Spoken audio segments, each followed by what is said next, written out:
The Florida sun beats down as I wrestle with an orange streamer, tying it to the mailbox while a gust of wind tries to snatch it away. My front yard's transformed into a Thanksgiving dream. Checkered tablecloths, mason jars bursting with sunflowers, and a rented tent that cost me $400 I scraped together from overtime shifts. My daughter Lila's turning 7 this week, and I'm doubling up. A family reunion feast and her birthday bash, all in one. I've been planning this for months, picturing turkey, laughter, and my family finally showing up for once. But deep down, there's a knot in my gut, tight as a drum, whispering they'll let me down again. I shake it off, but it's like trying to shake sand from a wet towel. It sticks. I step back, wiping sweat from my forehead, and survey the setup. 8 folding chairs circle the tables, each with a name card in my best cursive.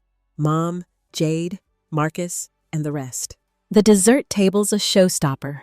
Pumpkin pies, pecan tarts, and a birthday cake with Lila's name in purple icing. 7 candles standing proud. I check my phone. 10:17 a.m. Mom promised to roll in by 10:00 to help with setup. Jade and Marcus swore they'd bring sides. Green bean casserole, maybe cornbread. But the driveway's empty, and my texts to them sit on delivered, mocking me. I clench my jaw, tasting the familiar tang of disappointment. They've done this before. Christmas, Lila's last birthday. Every time I believe their promises. Lila bursts out the front door, her yellow dress flaring as she spins like a top. Mama, is Uncle Marcus bringing his guitar? Is Grandma gonna tell her corny turkey jokes? Her eyes sparkle, scanning the street for headlights. My heart twists. She's so sure they'll show. They're on their way, baby girl, I say, forcing a smile that feels like lifting weights. Probably just stuck in traffic. She nods, her curls bouncing, and skips to the living room window to keep watch. I watch her go, my chest tight. I should have known better than to let her hope. They always say family first, but it's starting to feel like I'm the only one who means it. I'm arranging the dessert table, making sure the cake's centered, when my phone pings. A text from Mom. Running a bit late, honey. Be there soon. My shoulders relax a fraction. Maybe they're coming after all. But that knot in my gut doesn't budge. I flash back to 2 years ago, Lila's 5th birthday, when I maxed out my credit card covering Marcus's $200 car repair so he could make it to the party. He didn't show. Neither did Mom or Jade. I ended up eating cake alone with Lila, her little face falling every time the doorbell rang, and it wasn't them. I shake my head, pushing the memory down. Not today. This is Lila's day, our family's day. The doorbell chimes, and Lila's squeal echoes through the house. I jog to the front, heart lifting, but it's just Mr. Harris, the old guy next door, holding a tray of homemade biscuits. Figured you could use these, he says, his eyes crinkling. Big day, huh? Lila hugs his legs, then peeks past him. Where's Grandma? She asks, her voice small. Mr. Harris glances at me, reading the silence. They'll be here, kiddo, I say, ruffling her hair. She clutches her stuffed bunny and trudges back to the window, her yellow dress a splash of sunshine against the glass. I'm setting out plates when Mr. Harris pulls me aside, his voice low. You know, Kaylee, family's a funny thing. Mine used to pull the same stunts, promises they never kept. Took me years to learn you can't make folks show up if they don't want to. His words hit like a punch I didn't see coming. I nod, swallowing hard, and he pats my shoulder before heading back to his porch. I check my phone again, 10:42 a.m., still no sign of them. And before we get back to the story, would you be kind enough to give this video a like? You know, every single like means a lot to me. It's the kind of encouragement that keeps me creating and bringing you even better stories tomorrow. I'm back at the dessert table, adjusting a sunflower, when my phone buzzes again. Another text from Mom. Almost there, promise. The words feel like a lifeline, but that knot in my gut tightens. I want to believe her, but it's like betting on a horse that's lost every race. I glance at Lila, still at the window, her bunny pressed against her cheek. She's waiting for a family that might not show, and I'm stuck between hoping they'll prove me wrong and knowing they probably won't. Lila's nose is pressed against the living room window, her breath fogging the glass as she clutches her stuffed bunny. The yellow dress I bought her for today's party hangs loose on her small frame, the hem swaying as she shifts from foot to foot. "Mama, are they here yet?" she calls, her voice bright but edged with worry. I'm in the kitchen, arranging sunflower napkins on the checkered tablecloths, and I force a smile she can't see. "Not yet, baby girl," I say, my voice steadier than I feel. "They'll show soon." The words taste like ash. Mom's last text, "Almost there, promise," sits unanswered on my phone, time-stamped 10:42 a.m. It's 11:15 now, and the driveway's still empty, just like my gut's been telling me it would be. I bite the inside of my cheek, the coppery tang grounding me as Lila's hope hangs in the air like a balloon ready to pop. I step outside to check the tent, the Florida sun baking my shoulders. The tables are perfect, the mason jars glinting, but the silence from my family is louder than the cicadas humming in the palms. Lila follows me, her bunny dangling by one ear. "Maybe Grandma's car broke down?" she offers, her eyes wide with a 7-year-old's optimism. I kneel, smoothing her curls. "Maybe, sweetie. Let's get the cake ready, okay?" She nods, but glances back at the street, her shoulders slumping just a fraction. It's a knife to my chest, that tiny slump, because I know it's the start of her learning what I've known for years. Their promises are as solid as smoke. The doorbell chimes, and Lila's off like a shot, squealing, "They're here!"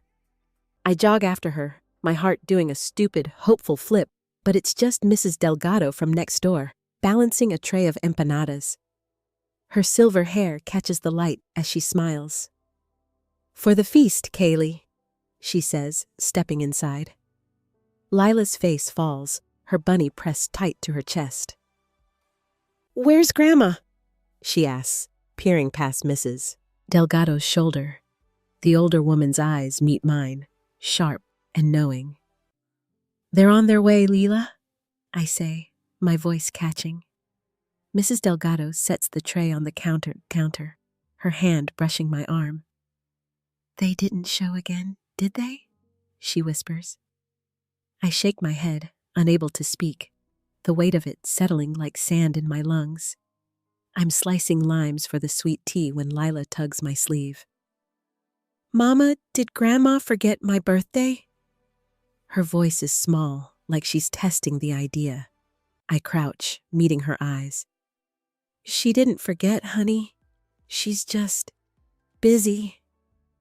The lie burns, but I can't tell her the truth. Not yet. I flash back to last Mother's Day when Lila spent hours coloring a card for Mom, complete with glittery hearts. I drove it to her house myself, 20 in gas I didn't have, only for Mom to leave it unopened on her coffee table. Too busy with Jade's emergency spa day. I paid $800 for Mom's phone bill that month so she could stay connected to everyone but us. My phone buzzes on the counter, and I grab it, hoping for an update. Instead, it's an Instagram notification. My fingers tremble as I open it, and there they are. Mom, Jade, and Marcus, clinking wine glasses at a beachfront resort an hour away. The caption reads, "Family vibes, living our best life." Posted 10 minutes ago. My vision blurs, the phone shaking in my hand. They're sipping mimosas while Lila waits at the window, her bunny her only company. I grip the counter, the edge biting into my palms. I shelled out $600 for this party, $400 for the tent alone, and they're at a resort, probably charging it to the credit card they think I'll cover. Mrs. Delgado's still there, watching me. "You okay, mija?" she asks, her voice soft but firm. I shake my head, showing her the post. Her mouth tightens. "They've got some nerve," she mutters. Before I can respond, Sarah, my old high school friend, knocks on the back door, holding a pitcher of lemonade. She's a single mom, too. A nurse who's seen me through rough patches. "Heard you were throwing the party of the year," she says, then spots my face. "What's wrong?" I tilt the phone toward her. She scans the post, her jaw clenching. "Kaylee, my sister pulled the same crap. Kept asking for money, never showed up for my kids. I had to cut her off. You don't owe them this." Their words sink in, but Lila's voice cuts through. "Mama, is that Aunt Jade's car?" She's back at the window, hope flickering again. I swallow hard, walking over to hug her. "Not yet, baby." My phone buzzes again, and I glance down, expecting another empty promise. It's Mom. "Need $500 for car trouble. Can you Venmo now?" Sent at 1:48 a.m., right in the middle of Lila's party. The audacity hits like a slap. I stare at the message, my thumb hovering over the screen as Lila's small hand slips into mine, waiting for a family that's already checked out. The kitchen counter is littered with lime rinds and crumpled napkins, the air thick with the scent of sweet tea and Mrs. Delgado's empanadas. Lila's hand is still in mine, her small fingers warm against my palm as she stares out the living room window, her bunny tucked under her arm. Mom's text, "Need $500 for car trouble. Can you Venmo now?" burns a hole in my phone, unanswered. I can still see the Instagram post in my mind. Mom, Jade, and Marcus toasting at a resort while Lila waits for them, her hope fraying like the hem of her yellow dress. I squeeze her hand gently. "Let's set out the plates, baby girl," I say, guiding her toward the tent outside. Her eyes flick to the empty driveway one last time before she follows. Her steps slow, like she's carrying a weight she's too young to name. The yard's buzzing now, kids from Lila's class darting between tables, their laughter mixing with the hum of cicadas. I'm playing hostess, slicing turkey and refilling cups, but my smile feels like a mask, heavy and tight. Lila's at the edge of the tent, her gaze glued to the gate, as if sheer willpower could make Grandma's car appear. Tara, my co-worker from the store, shows up with a cooler of soda, her ponytail swinging as she sets it down. "Kaylee, this spread's amazing," she says, scanning the tables. "You outdid yourself." I nod, grateful, but my eyes keep drifting to Lila, who's clutching her bunny like it's a lifeline. Mrs. Delgado weaves through the crowd, carrying a tray of flan, her silver earrings catching the sunlight. "For the birthday girl," she says, winking at Lila. Lila manages a small smile, but it fades as she glances at the gate again. "Mama, did Aunt Jade call yet?" she asks, her voice barely above the chatter. I kneel beside her, my knees pressing into the grass. "Not yet, sweetie, but look at all your friends here for you." She nods, but her eyes are glassy, and I feel like I'm failing her, patching up a wound with a Band-Aid when it needs stitches. I'm pouring soda when Tara pulls me aside, her voice low. "They're not coming, are they?" I shake my head, the Instagram post flashing in my mind. She squeezes my arm. "You're doing enough, Kaylee. More than enough." Her words are kind, but they don't erase the memory of last summer, when I drained $2,200 from my savings to fix Marcus's car so he could make it to Lila's school play. He didn't show, and I missed her curtain call because I was working overtime to cover the cost. The money's gone, like every dollar I've lent them, swallowed by their excuses. Lila's friend Mia tugs her toward the gift table, and the kids gather, giggling as Lila starts unwrapping presents. She tears into a sparkly package, revealing a puzzle with kittens. "Did Grandma send this?" she asks, her voice hopeful. The question hits like a punch. "That's from Mia's mom," I say, forcing brightness into my tone. "Isn't it cool?" Lila nods, but her smile wobbles, and she sets the puzzle down, her bunny pressed tighter to her chest. I want to scream, to call Mom, and demand why they're breaking her heart again. But I keep moving, passing out plates, keeping the party alive. Mr. Harris, the neighbor with the biscuits, shuffles over, his cane tapping the ground. "Kaylee," he says, his voice gravelly, "you're doing right by that girl. My sister used to pull the same stunts. Always a promise, never a follow-through. Took me years to stop chasing her approval." His words land heavy, stirring up memories of Mom's voice. "You're the responsible one, Kaylee. Responsible for their bills, their emergencies, their messes." I nod, my throat tight. "Thanks, Mr. Harris." I manage, but my eyes are on Lila, who's now sitting alone, sketching on a napkin with a crayon. I walk over, peeking at her drawing. A stick figure family, just her and me under a lopsided sun.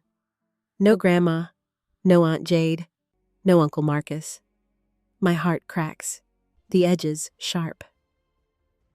"That's beautiful, baby," I say, touching her shoulder. She looks up, her eyes searching mine. "Will they come for cake?" she asks. I hesitate, the truth too heavy to share. "We'll save them a big slice," I say instead, hating how easy the lie slips out. She nods, returning to her drawing, adding a heart around us. My phone buzzes in my pocket, and I pull it out, expecting another demand from Mom. It's Jade. "Got held up, sis. Be there before cake, promise." My pulse spikes, a mix of hope and skepticism. She's never kept a promise like this, but part of me, the part that still wants a family, wonders if this time's different.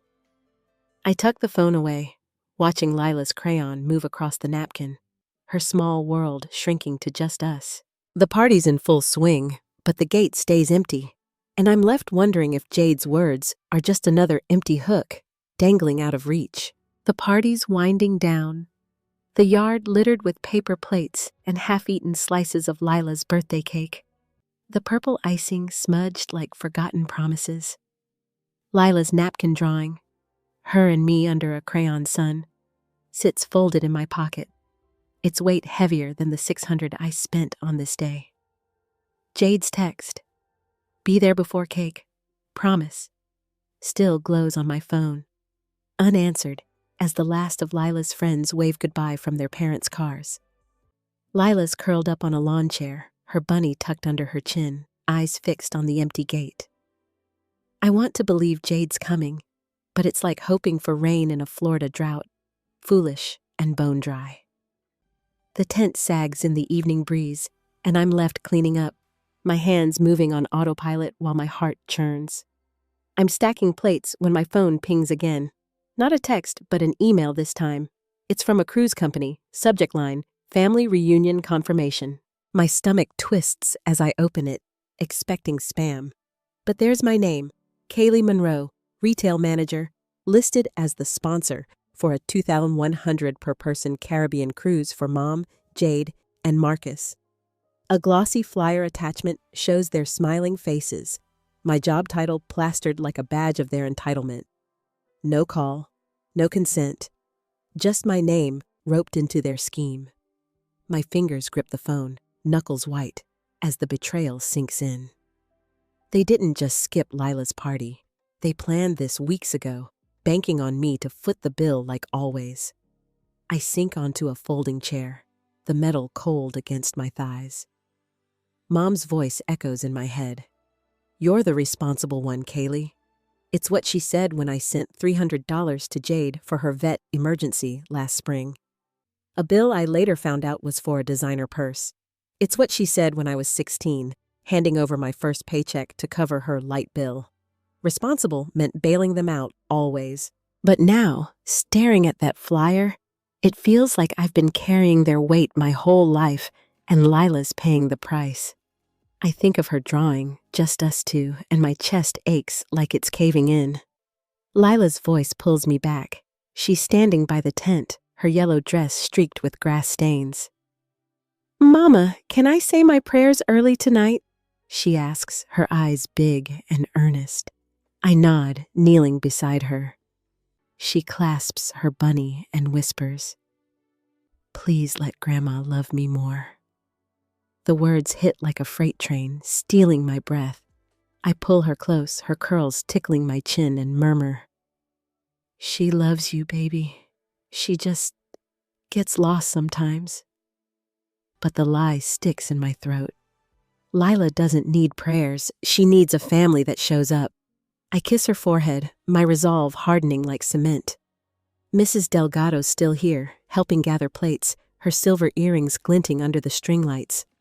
She catches my eye, reading the storm on my face. "What happened, mija?" she asks, setting down a tray. I show her the cruise flyer, my hands shaking. Her lips purse and she shakes her head. "My brother was like that, always taking, never giving. I had to draw a line in the sand, Kaylee. It hurt, but it saved me." Her words are a lifeline, steadying me. I nod, the knot in my gut loosening just a fraction. Sarah, my friend from high school, steps out from the kitchen, wiping her hands on her jeans. She'd stayed to help clean, her nurse's scrubs swapped for a t-shirt. "You okay?" she asks, glancing at my phone. I pass it to her, and her face hardens as she reads. "This is exactly what my sister did," she says, her voice low. "Kept me on the hook for her bills until I said enough. You don't have to be their ATM, Kaylee." Her story mirrors mine, and for the first time, I feel seen, not as the responsible one, but as someone who's been played. I flash back to 2 years ago, when Lila was in the ER with a fever that wouldn't break. I sold my grandma's pearl ring, $400, all I had left of her, to cover the hospital copay. Mom promised to chip in, but her check never came. I'd cried in the parking lot, alone, while Lila slept inside. Now, staring at that cruise flyer, I see it clearly. They've been draining me dry, and I've let them. Lila's prayer echoes in my mind, and I know something's got to give. My phone buzzes again. Another text from Jade. "Can we talk tomorrow? Need your help with something?" I set the phone down, my hands steady for the first time all day, wondering what she's scheming now. The string lights flicker above the tent, casting shadows on the crumpled flyer in my lap. My name mocked in bold print. Kaylee Monroe, sponsor. Lila's asleep inside, her bunny tucked under her arm, her whispered prayer. "Please let Grandma love me more," still ringing in my ears. Jade's latest text. "Can we talk tomorrow? Need your help with something?" Glows on my phone, unanswered. I'm still in the folding chair, the night air heavy with salt and regret. Mrs. Delgado's words about drawing a line in the sand echoing alongside Sarah's story of cutting off her sister. My fingers hover over my phone, the cruise flyer staring back like a dare. I've been their safety net for too long, and Lila's paying for it. Enough's enough. I open Venmo, my thumb trembling as I type Mom's name. My savings account's down to $3,147, every cent scraped for Lila's dance lessons and a new AC unit. I enter $1, the smallest amount I can send, and in the memo, I type, "Congrats on the cruise." My heart pounds as I hit send, the confirmation chime sharp in the quiet. It's not about the dollar. It's about cutting the cord. I sit back, my breath shallow, a strange lightness spreading through me, like I've shed a coat I didn't know I was wearing. But there's a tug of doubt, too. Mom's voice in my head. "You're the responsible one, Kaylee. Have I gone too far?" The next morning, I'm sipping coffee when Lila bounds into the kitchen, her yellow dress swapped for pajamas. "Mama, can we have pizza tonight?" she asks, her eyes bright despite yesterday's disappointment. I nod, grateful for her resilience. After breakfast, I call a locksmith, my voice steady as I book an appointment. By noon, Pete, a burly guy with a graying beard, is at my door, toolbox clanking. "Changing locks, huh?" he says, eyeing the house. "Had to do that myself once. Family kept showing up, taking what wasn't theirs. Sometimes you gotta protect your own." His words hit close, and I nod, handing him a glass of sweet tea as he works. The new deadbolts click into place, each one a small declaration. This is our space now. I sit at the kitchen table drafting an email to the cruise company. I attach the flyer explaining I never agreed to sponsor anything, my fingers flying across the keys. The manager replies within the hour. Apologies, Ms. Monroe. Your name's been removed. I exhale, the weight lifting a little more. Lila's coloring at the table, humming softly, unaware of the line I'm drawing. I think back to the $400 I got for Grandma's pearl ring, sold to cover Lila's ER bill, and how Mom never paid me back. That ring was my last tie to someone who showed up for me. Now, it's just me and Lila, and I'm done letting them take from her. That evening, we order pizza, pepperoni, Lila's favorite, and eat on the living room floor, a cartoon flickering on the TV. Lila giggles, sauce smudging her cheek, and for a moment, it's just us. No empty promises hanging over us. Mama, this is the best day, she says, her smile wide. I ruffle her curls, my heart full but wary. They'll come for me soon. I know it. As if on cue, my phone buzzes. It's Mom. Kaylee, I'm sorry about yesterday. Can I come see Lila tomorrow? The words feel like a trap, soft and sweet, but I've heard them before. I set the phone down, my fingers itching to reply, wondering if she means it or if it's just another hook to pull me back in. If you're rooting for Kaylee, hit like and subscribe for what's next. I glance at Lila, her laughter filling the room, and tuck the phone away. The new locks gleam on the door, and Mom's text sits unanswered, a question mark in the quiet night. The pizza box sits empty on the coffee table, crumbs scattered like confetti, while Lila's laughter from the cartoon fills the living room. Her cheeks still smudged with sauce, and I'm wiping it with a napkin when Mom's text, "Can I come see Lila tomorrow?" flashes in my mind. The new deadbolts gleam on the door, a quiet reminder of the line I've drawn with that Wonder Venmo and the cruise company email. I'm savoring this moment with Lila. Her giggle's a balm for the ache in my chest, but that text feels like a storm cloud on the horizon. I tuck her into bed, her bunny nestled close, and kiss her forehead. Sweet dreams, baby girl. I whisper, but my stomach's in knots, waiting for the other shoe to drop. It drops at 9:15 p.m. The doorbell rings, sharp and insistent, followed by a pounding that rattles the windows. Lila stirs in her room, and I freeze, my heart hammering. Through the peephole, I see Mom, arms crossed, her face tight with fury. Jade's behind her, scrolling her phone, and Marcus is leaning against the porch rail, smirking.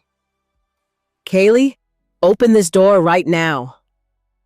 Mom's voice cuts through the night, loud enough to wake the neighborhood. I glance back at Lila's door, praying she stays asleep. My hand hovers over the lock, but the new keys in my pocket feel like armor. I'm not opening it. Not this time. Kaylee, don't do this to your family, Mom shouts, banging again.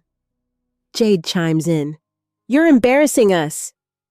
I take a deep breath, my fingers brushing the phone where I screenshotted the cruise flyer, the Venmo history, the $3,847 left in my savings.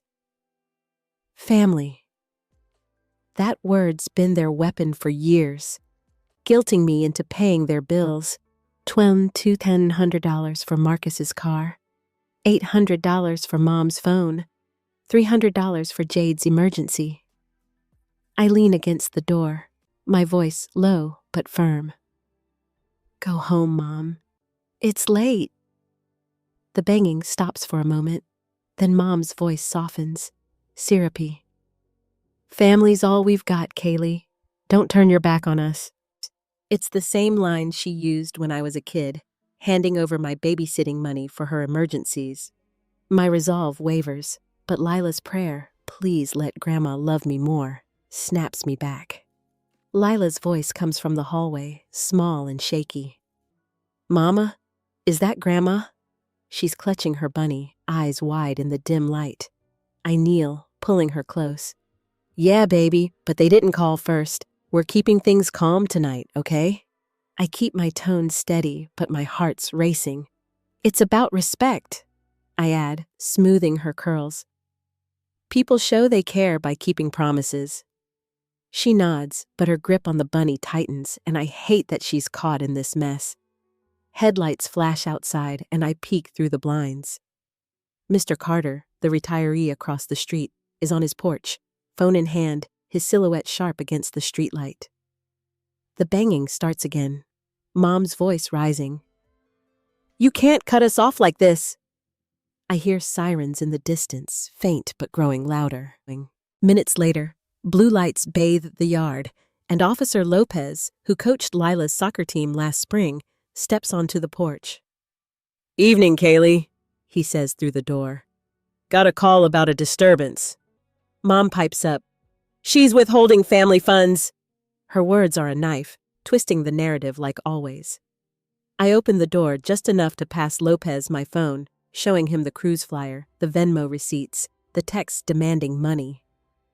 I've been their ATM for years, I say, my voice low so Lila doesn't hear. I'm done. Lopez flips through the evidence, his brow furrowing. Sounds like they're not used to hearing no, he says, handing the phone back. He steps outside, speaking to Mom, Jade, and Marcus in a calm but firm tone. I catch fragments, private property, leave now, and watch through the peephole as they retreat to Mom's car, Mom's glare burning holes through the door. The house is quiet again, Lila back in bed, her breathing soft and even. I sink onto the couch, the new keys cold in my hand, a wave of relief washing over me. I did it. I held the line. But there's a flicker of worry, too, for Lila, for what she'll think of her family. My phone buzzes, and I brace myself. It's Marcus. We'll fix this, sis. Promise. The words are soft, almost sincere, but I've heard them before. I set the phone down, the promise dangling like a hook I'm not ready to bite. The living room is dark, except for the glow of Lila's nightlight spilling from the hallway. Her soft snores a quiet comfort after the chaos of Mom, Jade, and Marcus pounding on the door. The new deadbolts feel like a small victory, their shine catching the moonlight as I sink deeper into the couch, the weight of Officer Lopez's words. They're not used to hearing no, still settling in my bones. My phone sits on the coffee table, Marcus's text glowing. We'll fix this, sis. Promise. It's a carrot dangled just out of reach, and I'm not biting. Not yet. But my fingers itch to check, to see if they've backed off or doubled down. I know better than to hope for peace. I open Facebook, and there it is, Jade's post pinned at the top of her page. Some people act like family until it's time to step up. Money over memories, huh? My name's not mentioned, but the comments, cousins I haven't seen in years, aunts I barely know, pile on. So sorry, Jade. You don't need that negativity. My chest tightens, each word a jab, twisting the knife of their narrative. They're painting me as the villain, the one who turned her back on family, when I've been the one bailing them out. Telling $200 for Marcus's car, $800 for Mom's phone, $300 for Jade's emergency. I type a response, my thumbs shaking. Wishing you well. I hit post and log off, my heart pounding but my head high. Let them talk. I'm done playing their game. The next morning, I'm scrambling eggs when Mrs. Delgado knocks, a pan of tamales in her hands, her silver earrings glinting. Heard about the ruckus last night, she says, setting the pan on the counter. You okay, mija? Her eyes are soft but sharp, like she sees right through me. I nod, stirring the eggs, but my throat's tight. They're trashing me online now, I admit, showing her Jade's post. She scoffs, waving a hand. They're just mad you're not their piggy bank anymore. Tara, my coworker, arrives soon after, a tray of brownies balanced on one hip. Saw the Facebook drama, she says, setting the tray down. You held your ground, Kaylee. That's what counts. Their kindness is a lifeline, pulling me from the quicksand of guilt. Lila's at the kitchen table, coloring a stack of thank you cards for her birthday friends, glitter glue smudged on her fingers. "This one's for Mia," she says, holding up a card with a wobbly heart. Her innocence cuts through the fog in my head, reminding me why I'm fighting.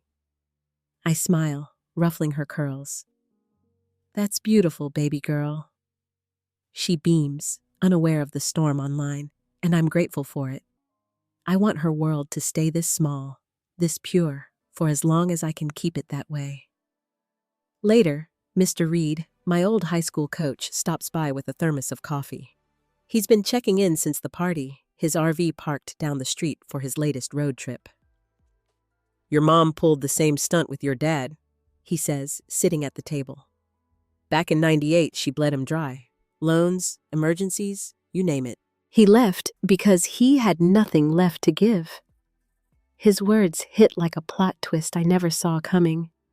I always thought Dad walked out on us, but now I see Mom's fingerprints on his absence, just like on mine. I grip my coffee mug, the warmth grounding me as the pieces click into place. Vanessa, my cousin from Tampa, texts me that afternoon. "Heard about the drama. Can we talk? I'm on your side." I meet her at a coffee shop, her curly hair bouncing as she hugs me. "I tried talking to Aunt Linda," she says, stirring her latte. "She thinks you're being selfish, but I told her she's wrong. You're protecting Lila." Her support feels like a brick added to my foundation, steadying me. I thank her, my voice catching, and she squeezes my hand. "You're not alone, Kaylee." Back home, Lila's cards are scattered across the table, glitter sparkling under the kitchen light. I think of Dad, of the $3,847 in my savings, of Lila's prayer for love that shouldn't need to be begged for. My phone buzzes again. Another text from Marcus. "Let's make this right. It's a promise I've heard before, and I'm not sure if it's an olive branch or another trap." I set the phone down, the glitter on Lila's cards catching my eye, a small reminder of who I'm fighting for. The glitter from Lila's thank you cards sparkles on the kitchen table, a tiny constellation of her innocence against the storm of Jade's Facebook post and Marcus's vague promise to make this right. I'm rinsing coffee mugs, the warm water soothing my hands, but not the churn in my gut. Vanessa's words from the coffee shop, "You're not alone, Kaylee," linger, but so does Mr. Reed's bombshell about Dad, his life drained by Mom's endless demands. My phone buzzes as I dry my hands and I brace myself. It's Mom. "Let's put this behind us. Meet me at church tomorrow, 10 a.m. Just you, me, and Pastor Evans." My heart skips, a flicker of hope igniting despite everything. Maybe she's ready to listen. Maybe this is the olive branch I've been waiting for. But the new deadbolts on my door remind me to keep my guard up. The next morning, I'm in the church parking lot, the Florida sun glinting off the stained glass windows. Lila's with Mrs.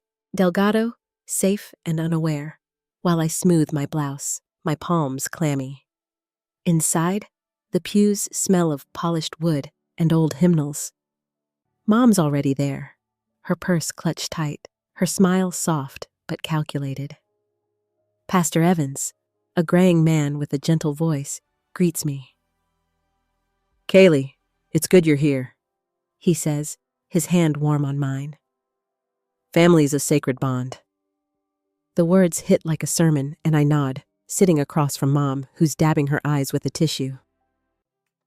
"I just want us to be okay," she says, her voice trembling. My chest tightens. Maybe she means it. The pastor leans forward, his hands clasped. "Kaylee, your mom's told me about the strain.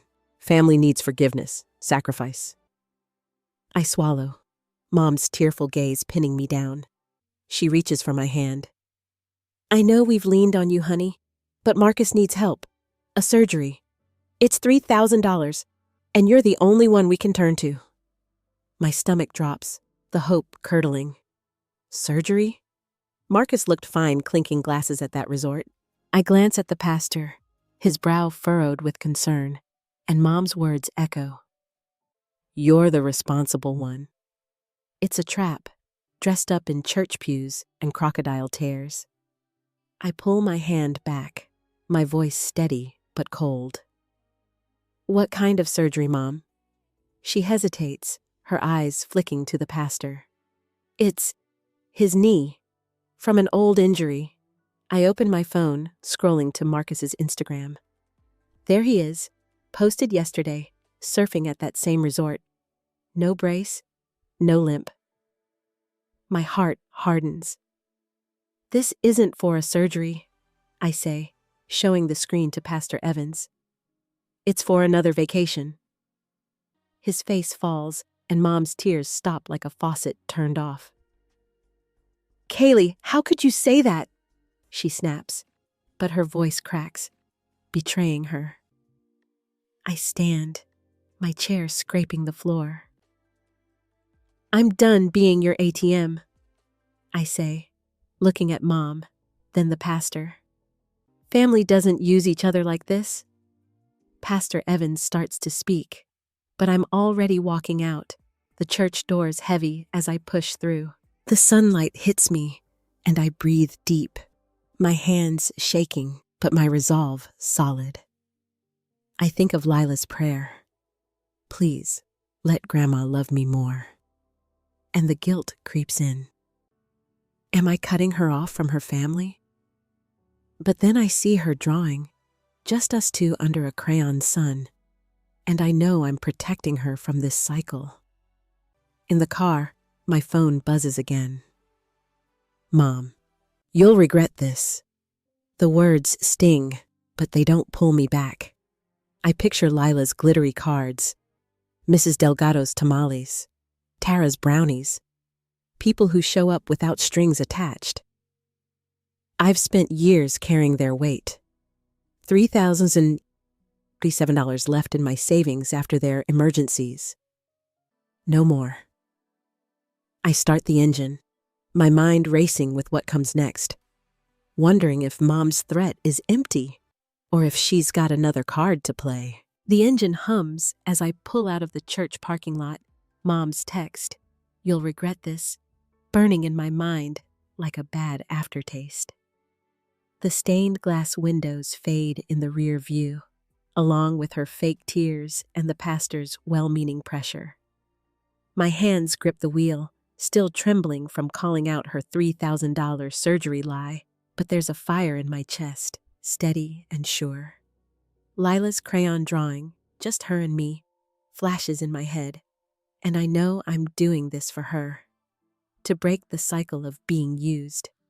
But as I turn onto our street, the guilt creeps in, whispering, what if you're cutting her off from family for good? The question lingers, heavy as the Florida heat. Back home, Lila's with Mrs. Delgado, giggling over a puzzle, oblivious to the church showdown.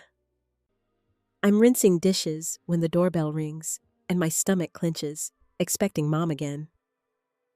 It's Mr. Reed, my old high school coach, holding a yellowed envelope, his RV keys jingling in his pocket. Found this in my attic, he says, his voice gruff but kind. It's from your dad back in '99. Thought you should have it. My breath catches. Dad's been a ghost since I was 10, a shadow I blamed for walking out. I take the envelope, my fingers tracing the faded ink of my name in his handwriting, and thank Mr. Reed, my voice barely a whisper. Alone in the kitchen, I open the letter, the paper brittle under my touch. Dad's words spill out. Kaylee, I didn't want to leave you. Your mom made it impossible. Every dollar I earned went to her emergencies. I had nothing left.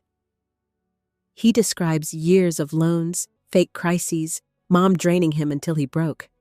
My eyes sting as I read, the pieces clicking into place. He didn't abandon me. He was pushed out, just like I've been pushed to the edge. I dig through a drawer, finding the old fishing lure he gave me when I was 8, its red feathers faded but intact. I clutch it, the memory of our last day at the lake flooding back. His laugh, the splash of water, a time before Mom's demands took over. I pull out my phone, my heart pounding, and find a number Mr. Reed scribbled on the envelope. Dad's. I hesitate, then dial, my breath shallow. He picks up on the third ring, his voice older but unmistakable. "Kaylee," he says, tentative. "It's really you."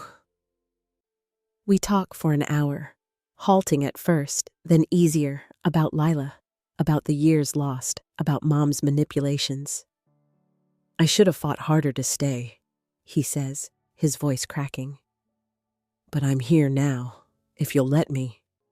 I nod, tears falling, and promise to call again. It's not forgiveness yet, but it's a start. Lila bounds in, holding a new drawing, her and me under a sun, but now there's a third stick figure, labeled Grandpa. "Mrs. Delgado said I could add him," she says, her eyes bright. I kneel, pulling her close, the fishing lure still in my hand.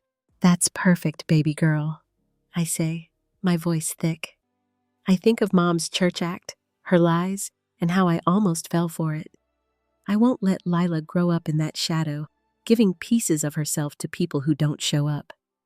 My savings, $3,047, stretched thin by their emergencies, is for her future, not their vacations. That night, I tuck Lila in, her drawing propped on her nightstand. The fishing lure sits on my dresser, a small anchor to a truth I didn't expect. Dad's words, Mr. Reed's letter, Lila's hope, they're all pushing me forward, but Mom's threat still looms. My phone stays quiet, and I wonder what she's planning next, if she'll try to pull me back into her web. The fishing lure sits on my dresser, its faded red feathers catching the morning light, a quiet reminder of Dad's letter and our call last night. Lila's new drawing, her, me, and Grandpa under a crayon sun, rests on her nightstand, her small step toward a family I'm just starting to redefine. Mom's threat, "You'll regret this," still hangs in the air, but the silence from her end feels like a held breath, a storm waiting to break. I'm in the kitchen, packing Lila's lunch, peanut butter and jelly cut into hearts, when she bounds in, soccer cleats dangling from her hand. "Mama, can you braid my hair for practice?"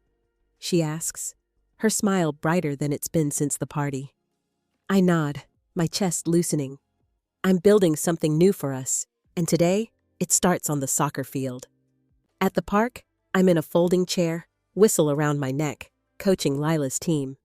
The kids chase the ball, their laughter sharp against the hum of cicadas. Lila sprints across the field, her ponytail bouncing, and scores a goal, her teammates cheering. I clap, my heart swelling, but it's the parents in the bleachers who catch me off guard. Mrs. Chen with her thermos of coffee, Mr. Patel snapping photos, all nodding at me like I'm part of something bigger. "Nice job, Coach Kaylee," Mrs. Chen calls, handing me a cup. Their warmth feels like a hug, steadying me after weeks of Mom's manipulations and Jade's Facebook jabs. Back home, Mrs. Delgado's in our kitchen, showing Lila how to roll dough for empanadas, flour dusting their hands like snow.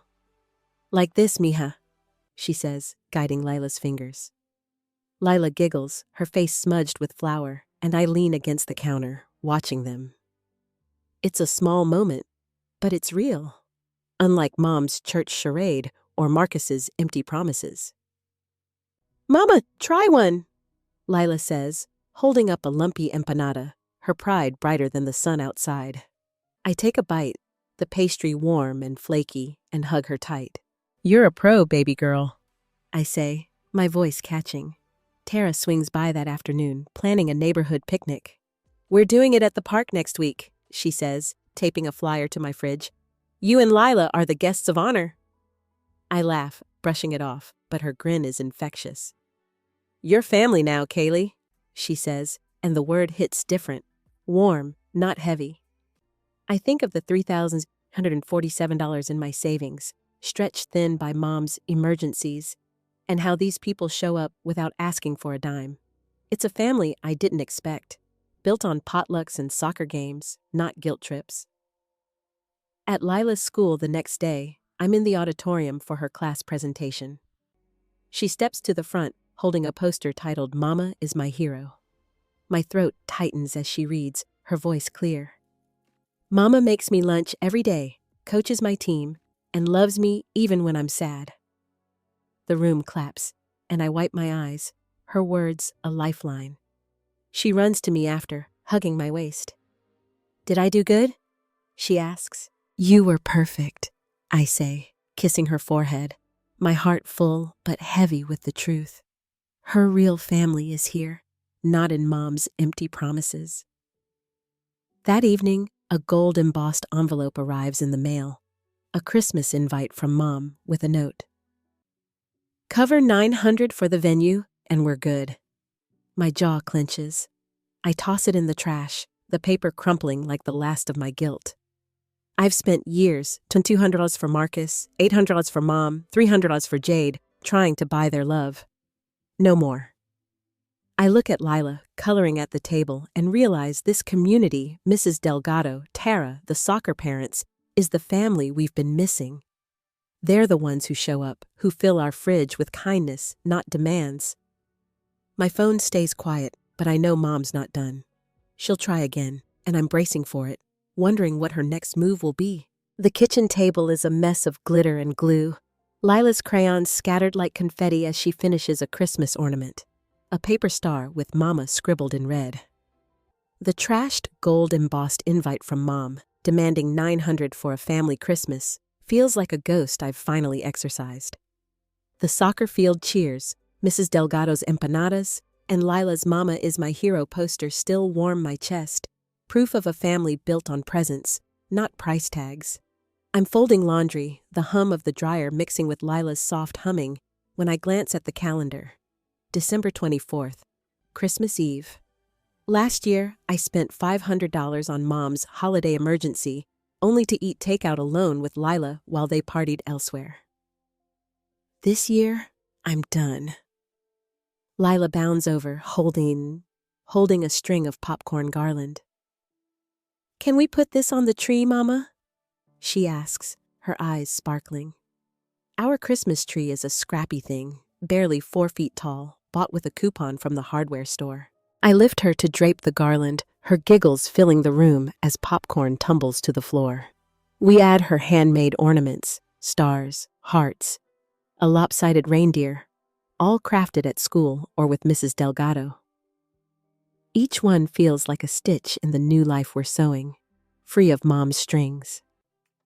"It's the best tree ever," Lila declares, stepping back to admire it, and I pull her close, her warmth grounding me. The doorbell rings, and I tense, half expecting Mom's car in the driveway. Instead, it's Mrs. Delgado with a tin of homemade cookies, Tara with a wrapped gift, and Mr. Reed clutching a thermos of hot cocoa. "Couldn't let you two celebrate alone," Tara says, her ponytail swinging as she sets the gift under the tree. Mrs. Delgado winks, handing Lila a cookie shaped like a snowman. "For my favorite baker," she says. Mr. Reed pours cocoa, his eyes crinkling. "Your dad loved Christmas," he tells me, his voice low. "He'd string lights with you on his shoulders, back when things were simpler." The memory stings. Dad, before Mom's demands pushed him away. I nod, clutching my mug, the fishing lure from his letter still on my dresser, a quiet tether to him.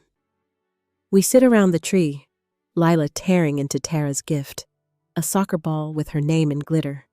She squeals, hugging everyone, and I feel a warmth I haven't known in years. Last Christmas, I was wiring 500 to Mom while Lila drew alone, her crayons her only company. I'd stayed up late, checking my $3,847 savings, praying it'd stretch to January. Now, watching Lila laugh with Mrs. Delgado, I feel free, like I've shed a weight I didn't know I carried. This is family, people who show up, no strings attached. The mail slot clatters, and Lila runs to check, returning with a small envelope addressed to her. Inside is a $20 bill and a note from Mom. "Merry Christmas, Lila. Love, Grandma. No apology, just a post-it note with a Venmo request for $200 tucked inside. I slip the $20 into Lila's piggy bank. She doesn't need to see the rest. I don't reply, the silence feeling like power. Lila's back at the tree, showing Mr. Reed her reindeer ornament, unaware of the note. I won't let Mom's shadow touch this moment. As we sip cocoa, Mr. Reed leans in. Your dad sent me a letter once, said he regretted not fighting harder for you. He'd be proud of you now, Kaylee. His words land soft, like snow, deepening the connection to Dad. I'm only starting to rebuild. Lila curls up beside me, her head on my shoulder, and I realize this Christmas, our first without their demands, is ours. The $3,847 in my savings is for Lila's future, not their vacations. Later, as I tuck Lila in, another envelope slides through the mail slot. It's Mom's handwriting. Let's talk, Kaylee, for Lila's sake. The words are soft, a siren's call, but I've heard this song before. I set it on the counter, unopened, the tree's lights casting a warm glow across the room. I'm not sure what she's planning, but I'm ready for whatever comes next. The Christmas tree's lights still glow in my memory, a warm flicker against Mom's unopened letter. Let's talk, for Lila's sake. Tossed on the counter like the last of her empty promises. Lila's handmade ornaments, Mrs. Delgado's cookies, and Mr. Reed's story about Dad have rooted me in a new kind of family, one that doesn't demand my $3,847 savings to prove my love. It's late March now, and the Florida air is thick with spring, jasmine scent drifting as I set up for Lila's 10th birthday at the community park. The soccer field's goalposts are draped with streamers, picnic tables covered in checkered cloths, and a banner reads, Happy 10th, Lila, in her favorite purple. This isn't just a party. It's a declaration of the life we're building, free from Mom's strings. Lila's in her new soccer jersey, kicking a ball with her friends, her laughter ringing like bells. Mrs. Delgado's at a table, arranging empanadas next to Tara's brownies, while Mr. Reed sets up a cooler of sweet tea. Parents from the soccer team, Mrs. Chen, Mr. Patel, unload folding chairs, their kids chasing Lila across the grass.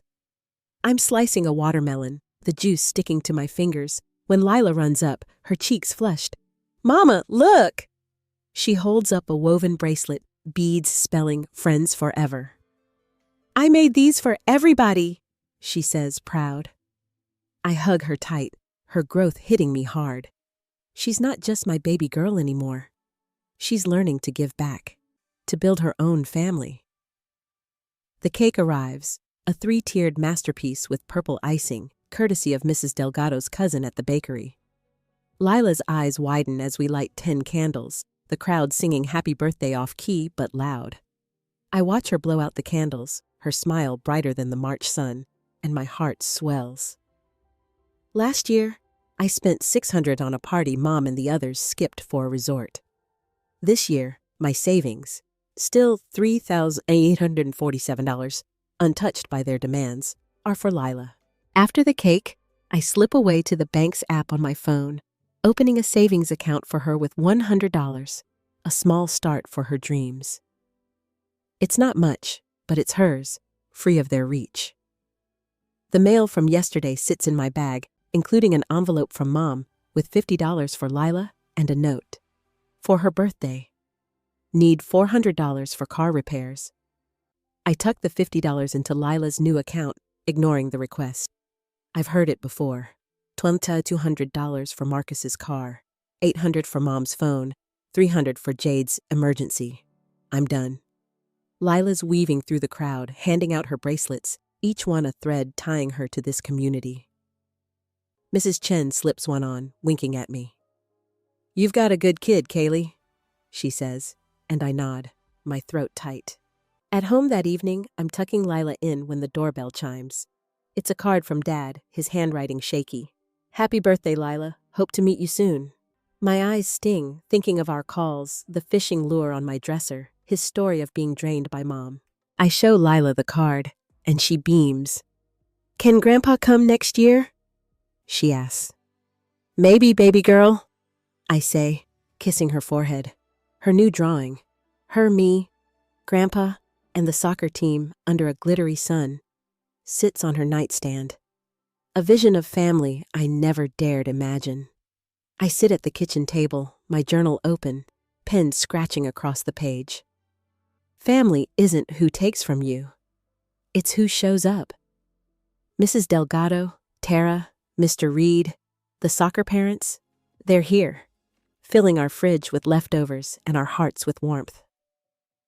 Mom's family took $3,847 worth of loans over the years, but this community gives without asking. I've built something stronger than Mom ever did, a family Lila can count on. A text from Marcus pings. We need to talk, sis. One last chance. I delete it, my hand steady, no guilt left. A new photo goes on the fridge. Lila, me, and the community at the park, laughing under the streamers. A snapshot of our fresh start. If this moved you, like, comment, and share. Then subscribe and watch the next story on our channel. I close the journal, the photo catching the kitchen light, and I know we're not just surviving, we're thriving. But Marcus's text lingers, a faint shadow, and I wonder if they'll try one last time to pull me back.